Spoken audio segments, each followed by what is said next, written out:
Hi there, I'm Julian, father to Alfie, who as of today is exactly 7 months old.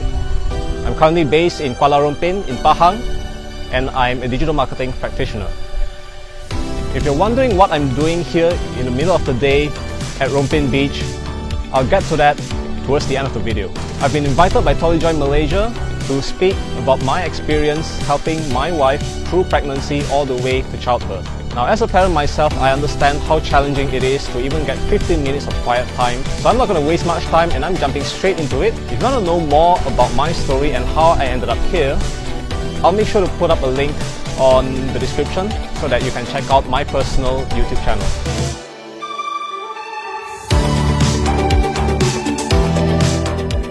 Okay, my sharing is going to be split into 3 parts: planning, pregnancy, and postpartum. And because I'm a dad, so my language is going to be a little bit different. I'll be speaking to you as if you're a dad. In 2019, my wife and I decided it was time to start a family. And so we decided to plan for annual leaves way in advance. And this is especially because she is based in Keningau, Sabah, and I was based in Petaling Jaya in Selangor. As for me, I managed to negotiate a much more flexible working environment. We went for holidays in Indonesia in December and then to Taiwan in January 2020 together with the rest of my family. So we came back and then we of course celebrated Chinese New Year together. Managed to come back one last time in March, right before the lockdowns begin. We learned about the pregnancy in April, and that's when the journey began. But wait a minute, I can't talk about planning without talking about the first 1,000 days of life. Some people think that the first 1,000 days of life begins when the baby is born, but in reality, it's when the baby is conceived. Therefore, if you're planning for a baby, your wife should ideally be on folic acid supplements already. You can get them from the pharmacy or local health clinic. If you don't already know this, folic acid can help prevent major birth defects related to the brain and the spinal cord. Also, we have been trying for a baby for about 4 years already, but we weren't really serious about it because of our long-distance relationship. I think we got it right this time because we were both in the right frame of mind. We started tracking my wife's ovulation cycles together, and of course taking time off from work and going for vacation definitely helped reduce our stress levels. We can't really pinpoint which exactly made it work, but I think it takes a combination of factors. Part 2, pregnancy. Now, upon discovering that your wife is pregnant, I believe it's important to take probably like half a day off to accompany your wife to the nearest local government health clinic. And basically they'll issue your wife a book that will be used to track her progress throughout the pregnancy. The design and the look might change a little bit depending on state. For instance, in Sabah, we've got this, which is in white. In Pahang, it's pink, so they call it the pink book for easy references. But the information is roughly the same and the intention is of course the same. They'll run through a few tests with her to track her blood glucose levels, her iron levels, and things that are really important throughout the pregnancy period. And of course, if there are any issues, the doctor would know how to address it and the nurses will know how to escalate accordingly. Everyone's situation is different, so I can't speak for everyone else. I can only speak from my personal experience. We discovered that her blood iron levels were not at an optimal level. She's not in any way anemic yet, but we just want to keep it as best as possible. I love cooking, and for the past many months since her pregnancy, I'll be the one cooking and she'll be the one to help out with the laundry and the washing. This is mainly because I have eczema, so I can't touch soap that much. So I would help as much as I can as long as my condition allows me to. We kind of balance our roles quite well so that at least she is not overly burdened with a lot of house chores. So I personally believe that as fathers or as fathers-to-be, it's important for us to help out in our own ways to at least help to manage and minimize her stress levels, because it's actually important as well and it impacts her pregnancy and your baby as well. So the way I helped is that I switched and adapted my cooking. So I've really never cooked that much meat before. We kind of avoided cockles for a while because of, well, obviously the risk of food poisoning is ever so slightly there. But of course we don't overdo it. and we ate balanced meals throughout the entire journey. No special diet or anything. Basically, it's just quarter, quarter, half, suku, suku, separuh. If you've seen it on the television, then that's basically it. So portioning is always on point, and of course, fruits as well. Nevertheless, the clinic also did their part. They prescribed her hematinics, which is basically iron pills. So we went on that for 2 to 3 months. It was within the first trimester going into the second trimester. It took a while, and finally her iron levels were at the optimum level. I could not be happier. So that's on nutrition. I believe both need to be aware of her current situation. So of course, not all of us would have the time or skill or maybe even passion to cook. Some of you might be out there still working despite the pandemic, but what you can do is when you're out there packing food home, you can begin to make more conscious choices about what she needs in order to have a safer, healthier pregnancy. So that's nutrition in general, but it also depends on the specific individual needs of your wife. So I believe the best choice is just to head to the clinic. They will know how to advise you. Consult a doctor, speak to them, listen to your nutritionist. In July, my wife managed to get a transfer from Geningau, Sabah back to at least in Peninsular Malaysia. Not to our hometown, but to Rompin, Pahang, and that's why I'm here now. Our initial plan is to head back to Banting, Selangor to do the delivery at Putrajaya Hospital.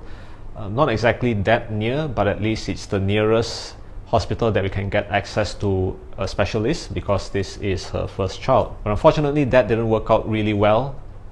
It was a time when the pandemic actually hit Selangor really hard.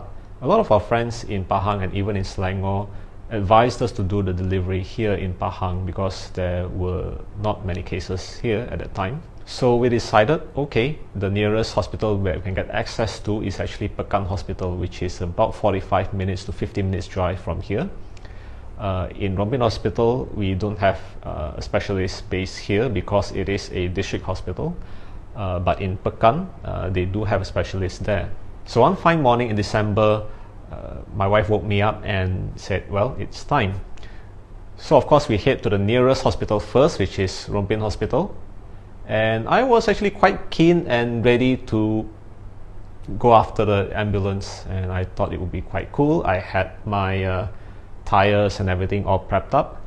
Upon reaching the hospital, they said that they'll monitor first and see what's the condition like, and then they'll decide whether they need to send her to Pekan Hospital or not. Then of course we settled down there, parked, registered and everything. So when the leak happened, since 5 a.m.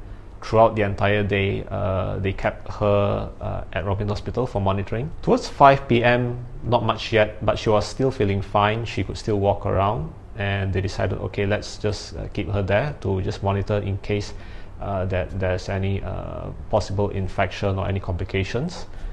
So I went back home, she goes in, she goes to bed. 4 a.m, woke up to a message, and she told me that she would likely have to give birth here. So I got up, got prepared, brought some necessities such as baby's clothes and everything to the hospital, and passed it to the security guard on duty, and she would go into the ward and pass it to her. Just a quick note, because of the pandemic, fathers and even family members were not allowed into the ward. I believe it's also good because you want the other patients to have privacy, especially if it's a shared common area. So if there's anything that I need to give her, I'll need to pass it to the security guard, and then security guard will actually pass it to her. I reached the hospital at 5:45 a.m. and when I reached, the staff were actually preparing to get into the labor room already. And the security guard advised me to head back home and pray because really there isn't much that I can do over there. I was the only person in the waiting area. I can't get into the ward anyway. So I came back, performed my prayers in the morning, and head back to the hospital at 7 a.m. And that was when they told me that it was really smooth. We couldn't have hoped for a smoother delivery. Apparently it happened in like 10 to 15 minutes since she started pushing all the way until the whole process is basically done. So I reached there at 7 a.m. They brought the baby to me at 7:15 a.m. to do the adhan and basically to meet the baby for the first time. Once that's done, they brought him back in for further observation, and yep, that's basically it. So to prepare for delivery, you should have your bags packed and ready. In fact, in the morning, we just had to change our clothes and just do some last minute packing. But most of the stuff were already in the bag, from a couple of diapers, a few changes of clothes for my wife, changes of clothes even for me in case I need to put up a night at one of the hotels in Pekan. Initially that was the plan. We weren't really planning on doing it here. There are a list of things that you can actually find out online, some recommendations, so it's really up to you which ones to bring, which ones not to bring, and it depends on your situation as well, whether you need to travel or whether you can actually do it at a hospital that's just really near where you live. I think it's also important for us to respect and trust the doctors managing or handling our wife's case and not to give too much pressure on them. Remember that at this point in time, every doctor and every nurse, every medical frontliner would already be in tremendous stress and anxiety because of the pandemic. What I can say is that, at least for my wife's case, I'm glad that the doctor in Rombin Hospital is constantly updating my wife's situation to the specialists in Pekan Hospital. And so they decided that it's safe for her to deliver in Rombin Hospital. Part 3, postpartum. Now for the first 20 days, the nurses will actually come over to your house to check on your wife and the baby. It is also important to notify them in advance where you'll be doing the delivery, because they'll need to arrange the nurses from the clinic closest to your residence, where you're staying in. So initially we wanted to do it in Banting. That didn't really happen. If that were to happen, then we need to inform the clinic here, and then they will make the arrangements necessary. I don't know how that works, but you need to inform the clinic in which your wife is doing the follow-up checks. Within the next day, you need to get your wife and your baby to the nearest local health clinic, and your baby will be issued book, basically to keep track of his or her progress. So your wife will have one book and your baby will have his or her own book as well. So it's basically to keep track of your baby's vitals, growth and progress for the next 6 years. There are a whole bunch of information here that you can actually read up and understand more about your baby's growth and development. For instance, on the first month, what you should keep an eye out for. By the third month, your baby should be able to do certain stuff. So for instance, by 6 months old, your baby should be able to control or balance his or her head when you pull your baby up from lying position to seated position. And your baby should also be able to respond to sound. So these are part of the checklists that is in the book. It's a really handy guide that you can keep for 6 years. So at the back of the book, you can find the growth charts, and this is for both weight and height. So long story short, it is important to keep track of your baby's growth and height. It has a significant impact on your baby's health as he or she grows up. And basically, everything is in this guide. It's super helpful. So that's with the formal stuff. So for confinement, both of us decided to do it here. Our earlier plans to do it in Banting didn't really quite work out that well. Obviously, my wife needs to rest, and the 6-hour drive is definitely too much for her and the baby, and even for the driver, myself as well. So we managed to find a confinement lady through Mama Care, an organization which is registered with KPWKM. So there are a lot of packages, and we decided to go with the 1-week package first, and most importantly, that's for her to get massages and herbal baths. So for this confinement lady, she is quite well trained. There are proper training provided by that NGO, and she is also quite well versed about basic general nutrition. So basically plan meals together with her. So she will come over and cook whatever we have on the fridge, and we will plan one day in advance, okay, what's the meal for tomorrow, so that I can head out and grab the groceries that are needed. I will still cook for dinner, so the confinement lady would cook Malay meals, and for me, I would still prefer to stick with Chinese style cooking because personally, I just feel that it's more convenient and simpler. If you want to learn more about confinement, you can go ahead and read the tons of articles online and different kind of recipes. For us, having read through a lot of them, we just decided that we are going to go through with simple, clean, healthy, and balanced meals. In my personal opinion, the best confinement diet is a healthy, balanced diet. Simple as that. The only type of foods that we would avoid are those that have a tendency to get rancid really quickly if you don't cook it fresh. For instance, we avoided most seafood because of that, so definitely no cockles, no shellfish. Fish is definitely on our menu almost every day. Chicken is fine for us, whether it's grilled or air fried, if that's your preference. If you have an air fryer, 50% of your job is done. You just need to focus on other things. It's super simple. So that's not the entire story. I only cooked for 20 days. My wife wasn't in a great condition to actually help out with a lot of the chores at home. To make things worse, my eczema flared up. My hands were extremely inflamed and dry and scaly. So we decided that, to save ourselves from postpartum depression, which we felt was creeping in slowly, we decided to head back to our hometown in Banting and continue the rest of the confinement journey at my parents' home. I feel I'm really lucky because my mom is a modern, practical kind of person, and therefore the confinement meals, not really confinement meals, we stuck to what we know best to be the healthiest, whether it's steamed fish, stir-fried green vegetables. A lot of the ingredients that we use are those that, as they say, produces a lot of heat in the body, which we felt makes sense for this kind of situation. So whether it's a lot of root vegetables, whether it's carrots, whether it's adding a lot of garlic or ginger in it. And the best part is that these ingredients are actually quite common in Chinese and Malay cooking. So we didn't feel that we have to adjust that much, and it's not really rocket science if you think about it. Personally, I think we should just keep it simple. Suku-suku separuh. Done. So I took some time off from cooking in Banting, and my mother will be the one cooking. Within about 15 days, my hand's condition started to improve, and then I began helping my own mother to cook. Besides that, we also informed the clinic here that we are continuing the confinement in Banting. So we also did our monthly checks for the second month and the third month over in Banting. Towards the end of February, we decided to come back to Kuala Lumpur because my wife has to start working.